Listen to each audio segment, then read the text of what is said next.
Viewers, আশা করি সকলেই ভালো আছেন। আমিও ভালো আছি আলহামদুলিল্লাহ। আজকে আমি দেখাবো আপনাদেরকে একটি ডিপ ফ্রিজে কীভাবে গ্যাস চাষ করতে হয়। এই ফ্রিজটা প্রায় 2 বছর যাবৎ অকেজো আসছিল, মানে কাজ করে নাই, সমস্যা ছিল, গ্যাস ছিল না। তাই আমি আজকে এটাকে পুরোপুরি কমপ্লিটলি চেক করলাম। চেক করার পর দেখলাম আলহামদুলিল্লাহ মোটামুটি ভালো আছে। তাই আমি এটাকে প্রথমে প্রেশার দিয়ে গ্যাস চেক করে, মানে প্রেশার দিয়ে লিকেজ চেক করে নিলাম, কিন্তু লিকেজ পাই নাই। তো এখন আমি আবার এটাকে ভ্যাকুম করে সুন্দরভাবে আবার গ্যাস চাষ করে দিতেছি, কিন্তু ভ্যাকুমটা আমি ভিডিও করি নাই। তো এখানে ভ্যাকুম করছি, ভ্যাকুম করার পর আমি সুন্দরভাবে গ্যাস চাষ করতেছি। দেখেন আমার গ্যাসের প্রেশার আলহামদুলিল্লাহ ঠিক আছে, সমস্যা নাই। পিজিটাও আমার ঠান্ডা করতেছে, কুলিং সাকশন লাইনে ঠান্ডা করতেছে, ডিসচার্জ লাইন গরম হইতেছে অনেক, মোটামুটি সমস্যা নাই।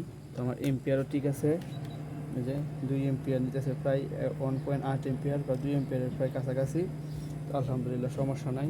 আর আমি প্রথমেই দেখেন এরকম করার পর গ্যাসের সিলিন্ডার কানেক্ট করে নেওয়ার পর আমি গ্যাস চাষ করছি।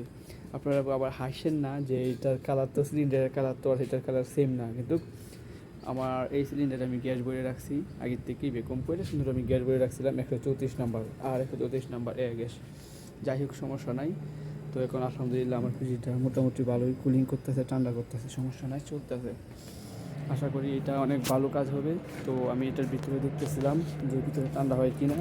ইনশাল্লাহ এর ভিতরে ঠান্ডা হইতেছে, মাশাআল্লাহ অনেক ঠান্ডা, সমস্যা নাই, ঠান্ডার কোনো।